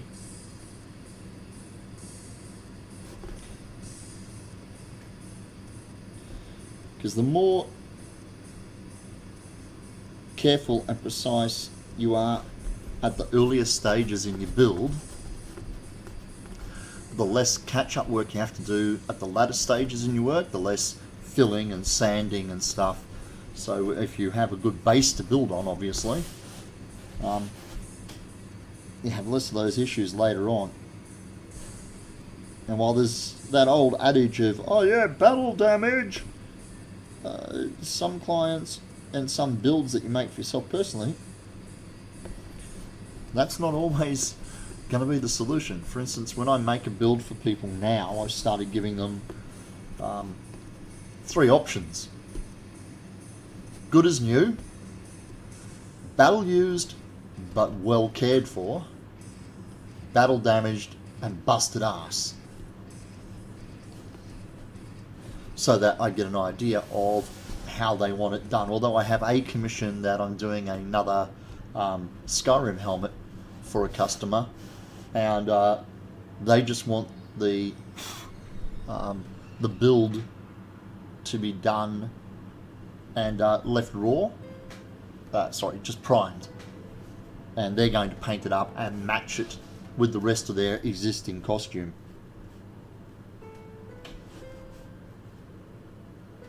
So I still gave them the choice. They want it battle worn but well cared for. So for instance, it may have the odd nick and scratch and chip in it, but it's not going to have great gouges like it's been intercepting axe blows to the head, because the rest of their costume doesn't look like that, so it wouldn't sell the character that they're trying to project.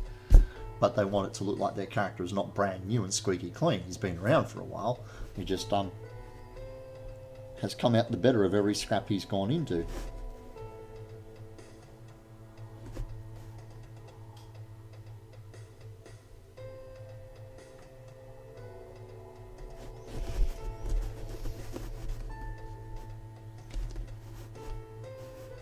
Sorry, is your costume above a number 2?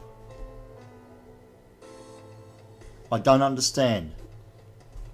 Is that a ranking system of some kind? What do you mean?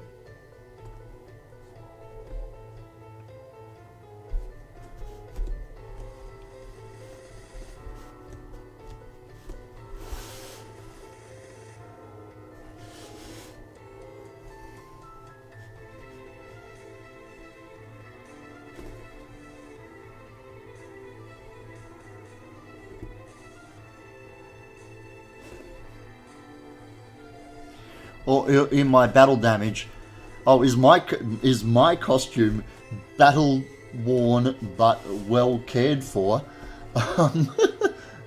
No, I wanted it to look like he'd literally stepped out of the game to go and stand on the stage for the competition, and as soon as this airy-fairy competition thing was taken care of, he had to go straight back to slaying dragons. In fact, there was one that he left wounded and hadn't finished off. You know, that kind of thing. So yeah, I have blood splatter on my costume because I figured that's what this character would have. That my character in Skyrim has been wearing that Nordic carved armor for months in the game. So I wanted to look like he'd been battling in that costume for months in real life.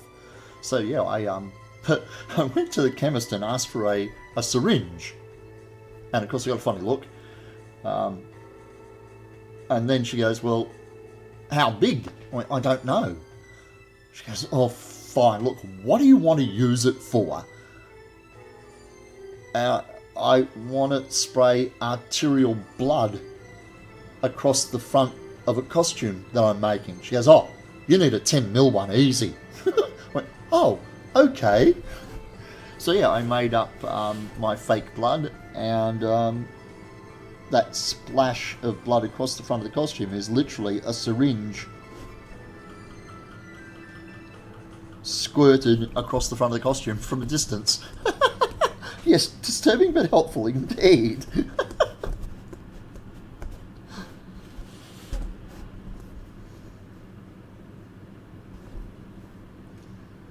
And there are claw marks across the front of my costume. And I like when I'm putting battle damage and things to kind of analyze how the damage would have occurred. For instance, he's sword and board. He's got a shield and a blade. So most of his left-hand side of his body would be protected from blows from the shield. But occasionally, something's going to get through on the right. So he has more nicks and chips on his right-hand side than he does on his left-hand side because he's been blocking with the shield. On the helmet, there's a blow down the right-hand side of the helmet as if he'd been struck from a swing across the face. And I normally cosplay with a big scar down there as well to show that the helmet, which is an open-face helmet for the Nordic, didn't block that blow. There are claw marks where some beast has tried to claw the shield out of the way down the front of the costume, and my great sword hangs on my back on a couple of claws, which my backstory is the beast that attacked me and clawed my chest. Ended up losing that fight, and as a trophy I took his claws and now use them sticking up on the back of my costume for my sword. The blade hangs through the claws and the crossguard hangs on the claws, so the sword hangs on my back like so. Look, like so. With these claws just... yeah. Okay, last one.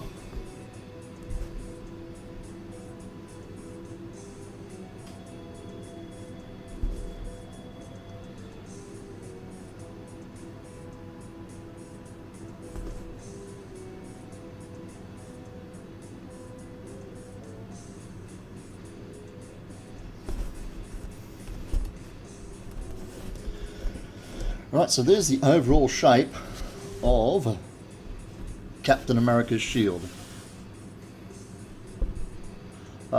It's 76 centimeters across, which is what I got from doing some research on his shield, which is 2.5 feet or 30 inches.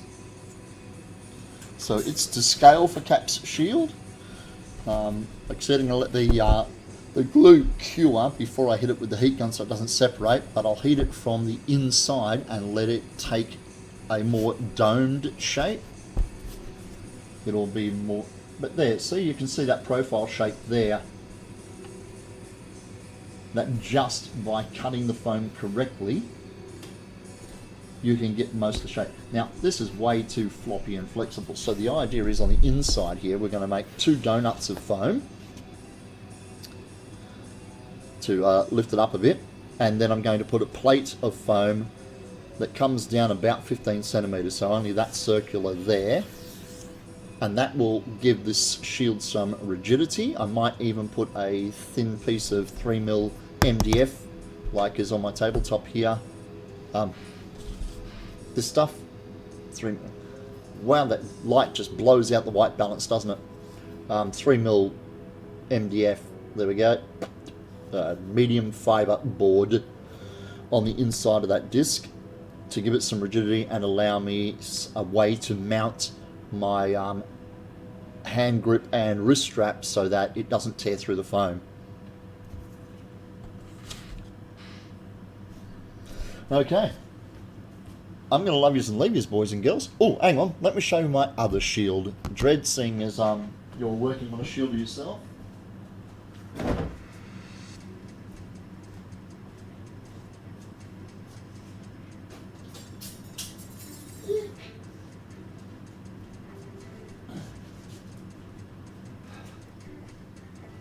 I've got to show you my baby.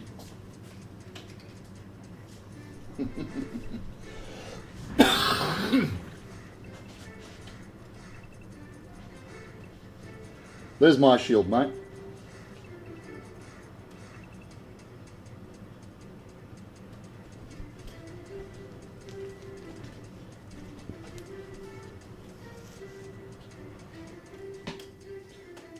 And there's me, my great sword that goes with it. Whoop, downside up, Miss Jane.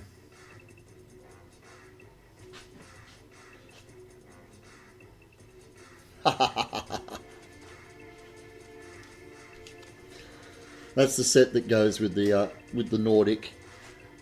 And like I said, there's a couple of claws on his back. They hook in here and hold the sword up, and then the sword itself just goes into the straps on the back of the shield. So the whole thing hangs on his back like so. Yeah, there's bits and splatters of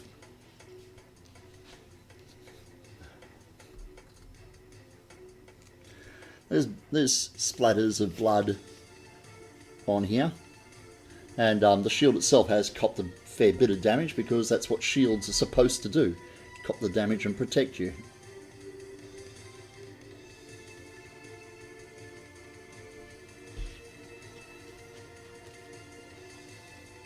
The rust effect is shoe polish.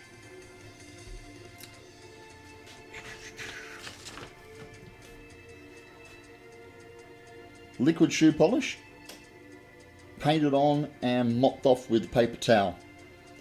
So and then between each coat of the shoe polish you need to put a between each coat of the shoe polish you need to put a spray of clear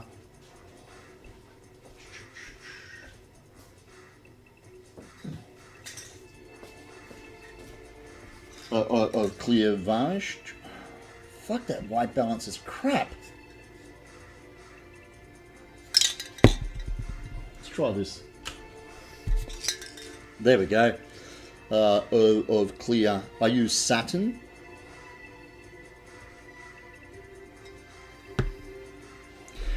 Do you have a link to the pattern for Cap's shield? I don't, but I do have the PDF for literally the 1/4 that I use. I'll put it in my Dropbox and give you a link to it. Okay?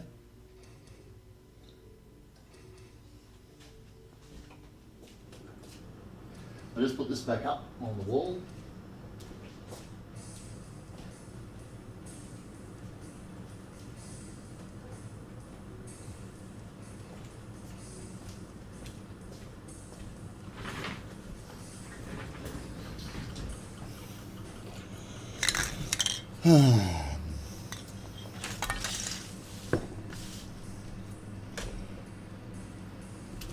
No worries. And then, yeah, it's 4:30 in the morning, pretty much, so I'm going to get some sleep.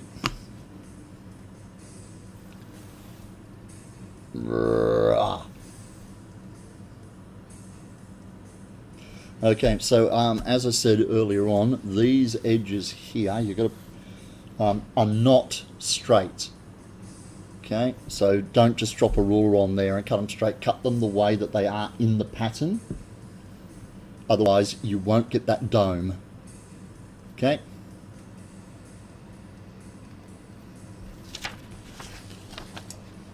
Right. Let's throw that thing in a drop box for you.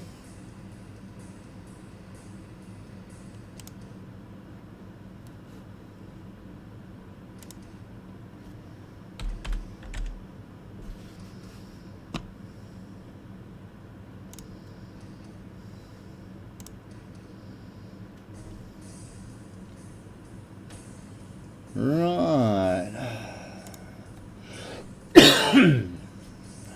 Files.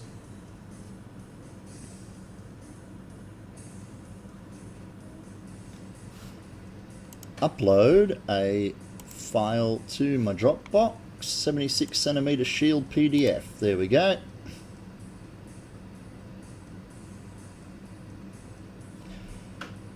Share. Create a link. Copy the link. Okay, I'll give it to you in a message, okay? Oh, Jesus, thank you very much.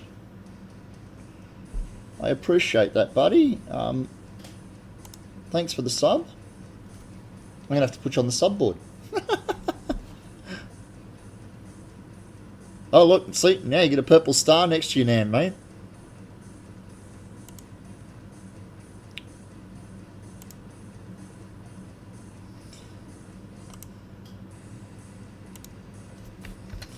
Okay, there's a link to my Dropbox to that specific file. It's a 76cm shield or a 30-inch shield. No, if I go to bed first, I'll forget. It's just an easy matter of writing your name on the board, carving it in, and then hitting it with the heat gun.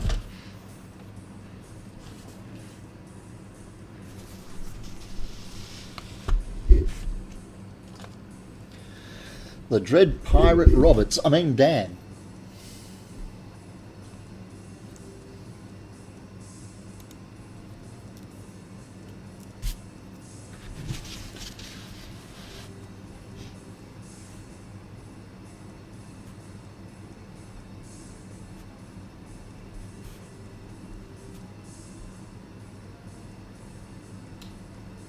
Pirate. I'm not the real Dread Pirate, Roberts.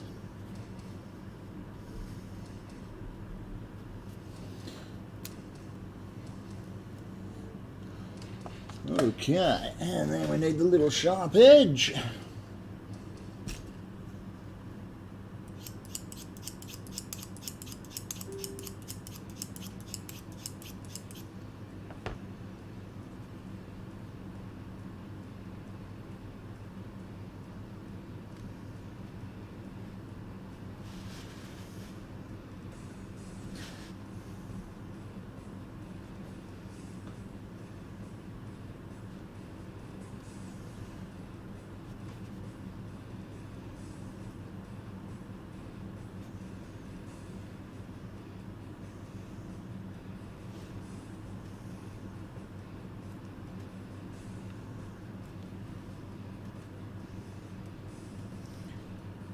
Dread.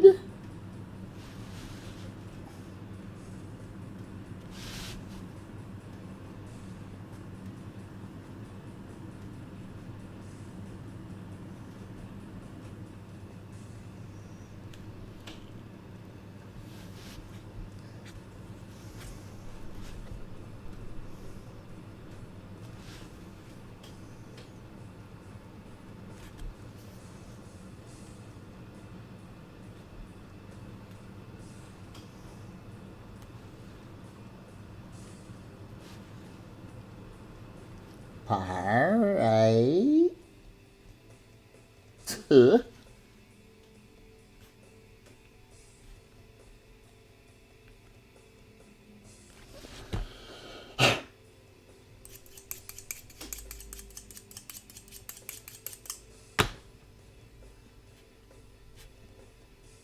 Dan. Lieutenant Dan.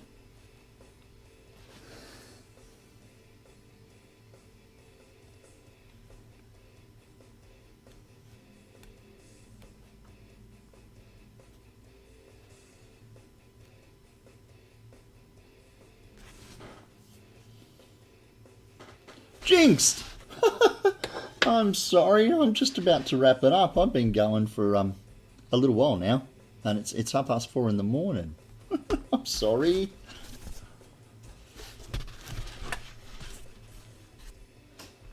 But first, we have to do this.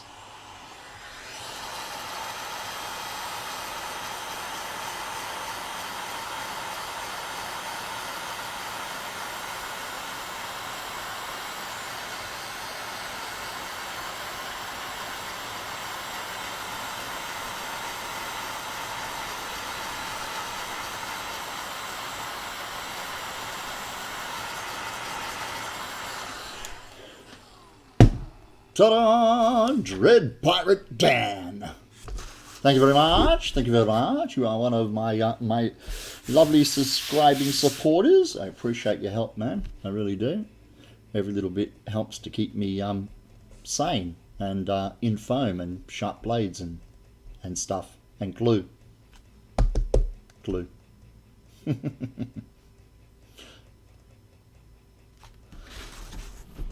You just missed me making a Captain America shield base. Jinx.